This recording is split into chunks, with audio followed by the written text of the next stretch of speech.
담배 한 갑 핀다고 했을 때 한 달에 7만 원 내지 8만 원 정도입니다. 세금이 그중에서 74%. 높은 담배세를 부담하게 될 수도 있다. 세금을 너무 늘리는 거 아니냐, 저소득층을 상대로. 담배 이외에 세금을 올릴 수 있는 방법은 많이 있죠. 부자 증세에 대해서는 누구도 얘기를 하지 않는 상황이 됐는데 오히려 부자 감세가 되고 있어요.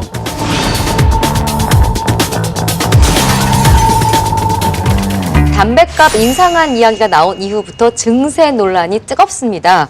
담배세뿐만이 아니라 주민세, 또 자동차세 인상도 예고가 되어 있고요. 문제는 단순히 증세 논란이 아니라 이 가운데 부자세가 빠져 있다는 부분인데요. 조세 형평이 어긋난다 이런 반발도 심한 것이 사실입니다. 오늘 이슈토크전 두 번째 토크는 증세 논란입니다.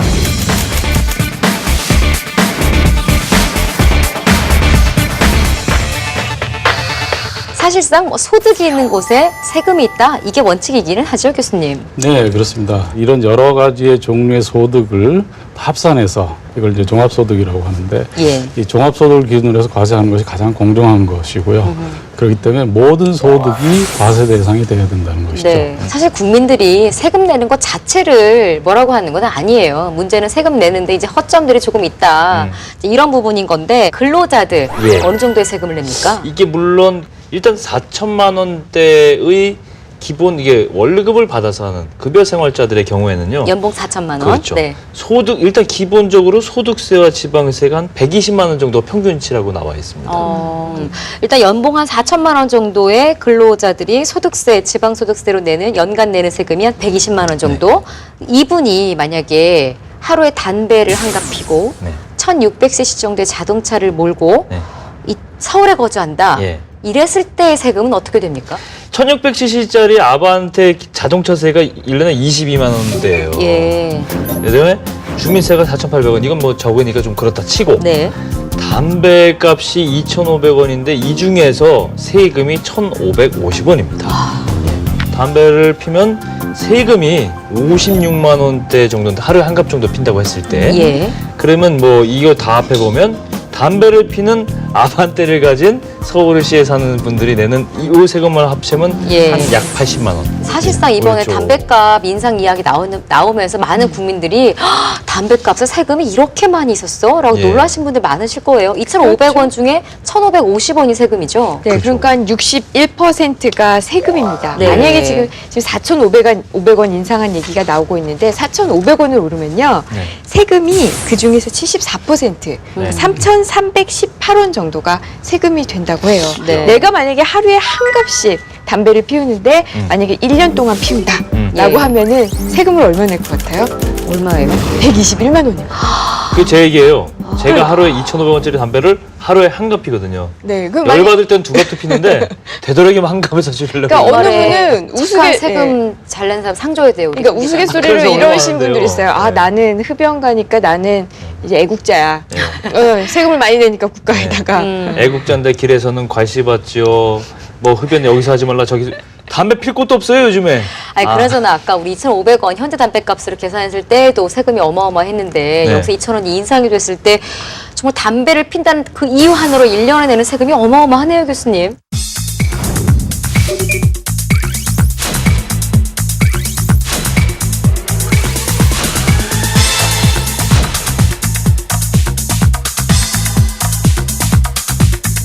이게 저소득층일수록 담배를 많이 핍니다. 또 오히려 예.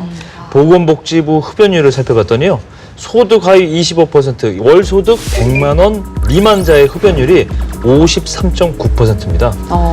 근데 반대로 월 소득 500만 원 이상인 소득 상위 25%는요. 흡연율이 44%밖에 안 돼요. 계산을 해보면요. 이 방금 말씀드린 월 소득 100만 원 미만의 저소득층의 담배 소비가 1인당 월 1만 원이에요. 예. 이게 월 소득 600만 원 이상인 계층의 3.2배랍니다. 소득 그러니까 대비로 했을 때는 훨씬 더 많이 소득 피우시는 대비로 해서 거예요. 비율로 예. 따져봐도 월등히 저소득층이 흡연으로 인한 이 세금도 많이 내고 그런 거죠. 예, 예. 소비도 많고 그런 셈이죠. 이 작년부터 최근까지요, 이 국회 예산정책처나 조세재정연구원 이런 데서 이 관련 리포트들을 냈어요. 보고서를 네. 냈는데 공통적인 의견이 이겁니다. 그러니까 담배값을 올리면 저소득층에서는 확실히 이제 금연하는 비율이 높아질 것이다. 이런 의견들도 있거든요. 부담되니까. 예, 그러니까 이제 지금 이렇게 담배값을 올리는 게 이게 세수를 늘리기 위해서다라는 주장도 있지만 한편으로는 또 당연히 이렇게 담배값을 올리면은 최소한 부담되는 저소득층 같은 경우에는 담배를 어쨌든 끊을 것이다. 왜냐하면 이 목적은 담배를 끊게 하는 데 있다라는 이런 두 가지 주장이 다 가능할 것 정부가 같아요. 저소득층의 건강을 위해서 진짜 고민을 많이 했군요. 단순히 담배값 올리는 게 네. 흡연자들을 줄이기 위해서다. 흡연자를 줄이기 위해서 담배값을 올려야 된다. 어떻게 보세요, 교수님께서는? 저는 정부가 그걸 좀 낙관적으로 보고 있다고 봐요. 다른 위안거리를 대체할 것을 찾을 수 있느냐. 그거는 이제 소득이 높은 사람들은 그런 걸 하기가 쉬운데 소득이 낮은 사람들은 다른 위안거리를 찾기가 굉장히 어렵다는 거죠. 돈도 없고 시간도 없고. 그래서 오히려 저소득층은 담배를 끊지 않고 계속하고 굉장히 높은 담배세를 부담하게 될 수도 있다. 저는 이렇게 보고 있습니다. 네. 세금뿐 아니고요. 이 절대 가격 차원에서도 네. 저소득층일수록 담배 흡연율이 높은데 이분들이 더 많은 지출을 하게 돼요. 네. 계산을 해보면요. 하루에 한 갑 피운다고 했을 때 한 달에 7만 원 내지 8만 원 정도입니다. 예. 근데 1년이면 91만 2,500원이에요. 엄청 많죠. 많아요. 돈이. 이게 2,500원일 때 그렇죠. 얘기고요. 그렇죠. 4,500원을 올리면 예. 1년에 164만 원이 됩니다. 그러면 지금보다도 이게 얼마입니까? 그냥 단순 계산해도 한 70만 원 넘죠. 네. 예? 이 돈이 불어나는 겁니다. 네. 한 달에 14만 원 정도를 담배값으로 쓰게 되는 건데 이거는 너무 비흡연자들에 비해서 흡연자들에게 과도한 세금은 흡연자들이 세금이죠. 내는데 그렇죠. 우리 비흡연자들에게 이게 세금을 떠나서 비용 부담이 상당히 되는 거죠. 예. 근데 이게 세금을 너무 늘리는 거 아니냐 저소득층을 상대로라는 그런 비판도 가능하지만은 진짜 한편으로는 정말로 네. 담배값이 올리니까 야 나 진짜 이 김에 이참에 부담돼서 도저히 안 되겠다 담배를 끊어야겠다라고 생각하시는 분들 저는 분명히 있을 거라고 봐요. 최근에 52개 국가의 담배 가격을 비교했어요. 그 네. 유명한 빅맥 지수를 이용해서 네. 그 빅맥의 평균 가격이 4,190원이래요. 예. 그럼 이 4,190원으로 우리나라에서는 담배를 몇 개 피를 살 수가 있느냐? 32.8개 피, 그러니까 33개 피의 담배를 살 수가 있는데 그런데 호주 같은 경우에서는 같은 금액으로 6개 피밖에 못 산대요. 뉴질랜드도 뭐 7개 피 정도밖에. 그러니까 우리나라가 우선 담배 가격이 너무 싼 거는 맞는 것 같아요. 네. 근데 뭐 건강에도 안 좋은 맥도날드 햄버거 빅맥 하나를 그렇게 계속 먹는 것보다 담배는 뭐가 꼭 달라요? 담배값 인생 정말 찬반 논란하는 좀 저는 이상하네. 아주 재밌습니다. 예. 담배값 인상이 교수님께서는 보니까 약간 좀 회의적인 것 같아요. 좀 네. 다른 대안은 혹시 있으신가요? 그러니까 담배 이외에 세금을 올릴 수 있는 방법은 많이 있죠. 좀 잘 아시다시피 우리가 담배하고 술은 꼭 이제 비교가 되는 거라서 비교를 굳이 해본다면 예. 저는 담배보다는 술에 대해서 세금을 올리는 것이 훨씬 적절하다고 생각하고 있습니다. 우리가 세금을 올리는 이 술이나 담배에서 세금을 올릴 때 네. 가장 중요한 근거는 그것이 주변 사람에게 피해를 주기 때문이거든요. 예. 술과 담배가. 예. 담배 같은 경우는 스스로 이 건강이 해로워지면 의료보험 재정에 부담을 주고 다른 사람이 내야 되는 의료보험비가 올라간단 말이에요. 예. 네. 그렇기 때문에 이제 이것이 주는 외부 효과가 있고, 근데 그 외부 효과를 우리가 추정을 해봤어요. 네. 다른 사람에게 주는 피해를 추정을 해보니까 담배는 이게 한 5조 5천억이라는 거예요. 오. 근데 이제 우리가 술을 또 비교해 봐야 되잖아요. 예. 추정을 해보니까 그게 18조 6천억이에요. 이야. 그러니까 술로 인해서 네. 들어가는 사회적 비용이 담배보다 더 그렇죠. 높네요. 그래서 예. 그게 훨씬 커요. 네. 훨씬 큰데 정작 세금 자체는 우리가 담배 소비세 말고 담배에 관해서 걷는 여러 가지 종류의 세금, 네. 그다음에 건강 부담금 예. 관련해서 네. 전부 합치면 그것이 한 7조 정도 거두거든요. 우리가 이미. 아하. 그다음에 술은 4조 4천억 정도 거둬요. 그러니까 우리가 담배 피는 사람은 자기가 주변 사람에게 주는 피해액보다 현재 더 많이 세금을 내고 있어요. 그렇겠네요. 그게 한 계산해 보면 한 127% 됩니다. 예. 자기가 주변 사람한테 피해 주는 것보다 세금을 더 내고 있어요. 예. 근데 술은 주변 덜 내고 사람에게 있는 주는 거죠? 피해보다 24%밖에 안 내고 있어요. 이치적으로 뭐 교수님 말씀 들으면 당연히 그 술에서 세금을 더 걷어야 될 것 같은데요. 굳이 하나를 한다면 굳이 하나 한다면. 담배보다는 네. 술. 네. 굳이 한다면 네. 그렇죠. 술 얘기 들으니까 그럼 술은 세금이, 그러니까 술 가격에는 세금이 얼마큼 들어있고 어떻게 예. 술 가격이 책정되나 궁금해지는데요. 그럼요. 술에 부과되는 세금도 뭐 교수님이 잘 아시겠지만요. 네. 이 소주, 맥주, 위스키로 대표되는 주류에 네. 부는 세금이 제조 원가의 72%를 차지합니다.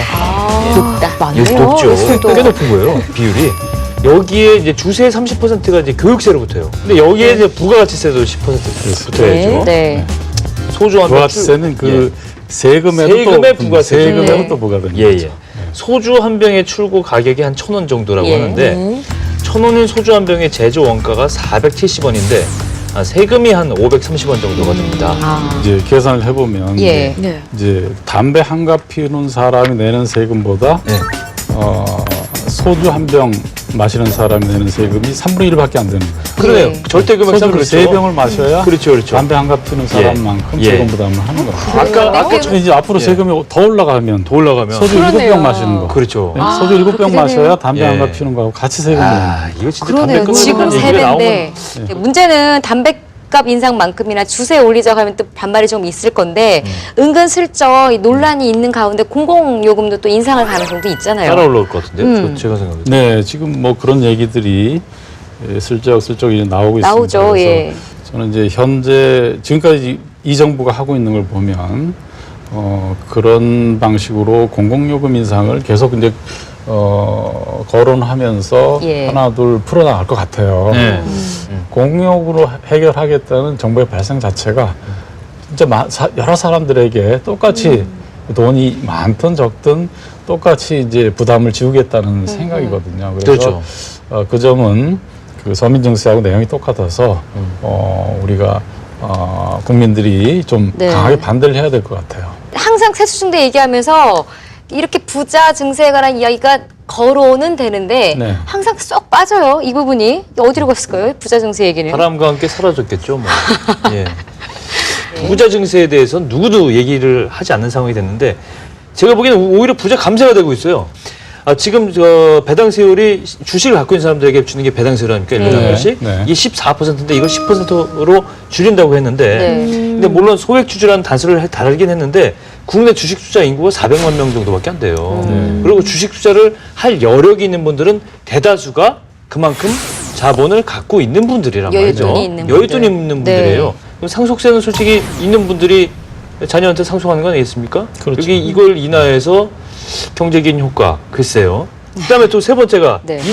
임대소득에 대한 맞아요. 세금 과세를 하고 있지 않습니다. 임대소득에. 그 저는 한때 그게 제일 얼마 전 심각하다고 봅니다. 그렇죠. 네. 얼마 전까지만 해도 뭐 오피스텔 매체 어쩌저 좀 얘기 나오더니 이게 쑥 들어갔어요 또. 예? 이게 없어졌어요. 임대소득도 소득인데 이 부분부터 그렇죠. 빨리 과세 손 봐야 되는 거 아니에요? 생각해보세요. 네. 임대소득으로 정말 근데 자기 생계형으로 노후에 네. 뭐 오피스텔 상가 한 개 일정 규모 이하에 네. 이런 걸 갖고 있는 분들한테까지 걷자는 얘기는 아니에요. 근데 그 외에 그 이상의 분들에게는 걷자는 얘기를 안 나와요. 임대소득으로 수천만 원, 수억 원씩 벌고 있는 분들에 대해서 왜 세금에 대한 증세나 세금 부과에 대해서 얘기를 안 하는 건지 진짜 이상한데요? 진짜 이해가 안 가죠. 진짜 이해가. 근데 그런가 하면 소득세만 문제가 있는 게 아니에요. 법인세 논란도 있습니다. 법인세 네. 부분도 많이 올리지 않는 거에 대해서 정부는 좋은 취지를 갖고 있어요. 기업을 좀 기업 활성화하기 살리기. 위해서 네. 예, 기업하기 좋은 환경을 만들자라는 취지인데 역시 이 부분도 끝없는 논란이 있습니다. 현재 이제 소득세 최고 세율이 지방세까지 포함하면 이제 41.8%입니다. 네. 그런데 이제 법인세는 지방세를 포함해서 한 24.2% 정도밖에 되지 않아요. 거의 뭐 거의 반입니다. 반입니다. 반밖에 예, 안 되죠. 법인의 경우는 또 그 조세 감면, 조세 지원제도 예. 혜택이 있어서 혜택이 있군요. 실제로 법인세 실효세율이 한 16% 정도밖에 되지 않는다고 해요.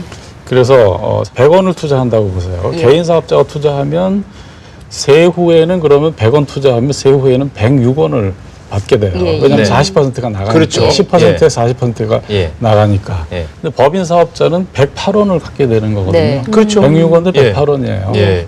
그러면 이제 개인 사업자는 10년 동안에 80%의 수익률을 가져가는데 네. 법인 사업자는 120% 수익률을 가져가는 그렇죠. 것이죠. 그렇죠. 그래서 예. 그게 굉장히 장기적으로 보면 이제 차이가 있고요. 네. 물론 이제 법인의 경우는 그래 법인세는 내고 그 다음에 다시 이걸 이제 개인들에게 배당할 때 아까 네. 배당서부터 예. 말씀하셨는데 배당에 네. 대한 세금 부담이 있다. 예. 그러니까 거기서 다 또 한 번 과세되니까 그렇죠. 공평한 것이다 이렇게 얘기는 하는데 네. 문제는 배당을 안 한다는 거죠. 네네. 기업들이 배당을 안 해요. 우리 국내 기업들의 네. 배당 성향이 전 네. 세계 세계적으로, 최 예. 하위권이에요. 예, 그러니까 그냥 법인에 놔둔 상태로 네. 그 상태로 계속 굴리는 거예요. 예. 그러면 제가 아까 얘기한 퍼센트가 나옵니다. 배당에 대한 나중에 세율을 생각하지 말고 예, 네. 예. 그거는 나중에 이중과세 조정을 그 부분에서 해주면 되거든요. 그렇기 예. 때문에 이 법인세를 소득세의 원천징수라고 생각하고 네. 법인세 세율을 충분하게 소득세 최고세라고 차이가 나지 않게 올려놔야 돼요. 그러고 나서 나중에 배당으로 또 한 번 그 배당으로 줄 때 네. 세금을 또 한 번 과세한다면 예. 그때는 세금을 확 줄여주면 되거든요. 그렇죠. 그때 줄여주면 되거든요. 그렇죠. 예. 네. 다소 어렵긴 합니다만 뭐 여러 가지로 지금 생각을 함께 하신 것 같은데 어떤 네. 그러면 해결 방법은 어느 그렇죠. 정도? 그래서 네. 제 생각에는 이게 이제 41.8%하고 10% 이상 격차가 나면 좋지 않다고 보기 때문에 예. 법인세율 한 30% 정도 네. 지방세 포함해서 네, 네. 가는 게 올리고. 좋고 그러려면은 현재 그냥 그 지방세 뺀 부담이 한 27% 되면 되거든요. 예, 예. 그래서 현재 22%에서 한 5%포인트 정도 법인세율을 올리면 예. 적절하겠다 이렇게 생각하고요. 네. 그러면은 한 우리나라 법인세 세수 현재 세수를 감안하면 예, 예. 그것만 하면 한 10조 정도 예. 법인세가 더 들어와요. 네. 사실 아. 그러면 우리가 할 수 있는 10조. 여지가 여러 가지 방면에 사용해서 재정이 이렇게 좀 부족하고 예. 적자가 예상되는데 예. 좋게 활용할 수 있는 여지가 굉장히 많죠. 예. 김 기자님 앞서서 그 종합부동산세에 관한 얘기도 하셨잖아요. 예. 그것도 말씀하신 대로 MB 정부 때 대폭 낮춘 이후로 아직까지 전혀 손 안 대고 있죠. 예, 일단 노무현 정부 때 이 종합부동산세가 처음 생겼잖아요. 그 다음에 네. MB 때 확 손질을 보고 예, 예. 이제까지 제가 조사를 해봤더니요. 이 부분에 대해서 종부세에 대한 어떤 합헌, 위헌 이거 얘기까지 옛날에 나왔지 않습니까? 네. 이제 종부세에 대해서 손을 안 대는 또 다른 이유가 있을까요? 이것도 역시 부사장세를 좀 피해가려는 그런 건가요? 사실은 종부세를 내시는 분들이 그렇게 숫자가 많지도 않은데도 예. 의외로 강한 저항이 있었어요. 네. 당시의 필요성은 사실은 부동산이 너무 과열됐기 때문에 네. 그런 점에서 정책적인 목적을 가지고 있었고 예. 지금은 그 정책적인 목적이 이제 그때보다는 좀 약해졌죠. 네. 그런 점에서 이제 그렇게 급하다고 정부는 생각을 하지는 않을 것 같고 네. 이제 특히 계속 이제 서민 증세를 밀어붙이는 기조에서는 사실은 종부세 생각은 안 하고 있는 것 같아요. 예. 그런데 이제 개인적인 생각으로 예. 종부세가 어느 정도 제대로 자리를 잡는 건 필요한데 네. 정책적인 목적의 필요성이 조금 낮아졌고 예. 우리가 이제 그 임대소득에 대한 과세를 예, 예. 한다면 그리고 임대소득에 대한 과세가 저는 종부세보다 먼저 예. 선행돼야 된다고 보고요. 그래서 그게 이루어지면 네. 종부세의 역할은 네. 좀 약해져요. 그래서 그렇죠. 네, 예. 네, 좀 약해집니다. 그렇죠. 그렇기 때문에 예. 일단 임대소득 과세를 먼저 하고 예. 거기에 맞춰서 종부세에 대해서는 뭐 현재보다는 조금 올리는 방향으로 고치는 것. 그 정도면 저는 괜찮다고 생각합니다. 알겠습니다. 예. 사실 담배세, 주민세, 자동차세 이렇게 서민 주머니 터는 증세안을 내놓기 전에 조금 부자 증세에 대한 논의도 함께 있어야 형평성에 맞닿아서 국민들이 좀 수긍하지 않을까 이런 생각이 들었습니다. 소득이 있는 곳에 세금이 있다. 이 원칙은 어쨌거나 지켜져야 될 테니까요.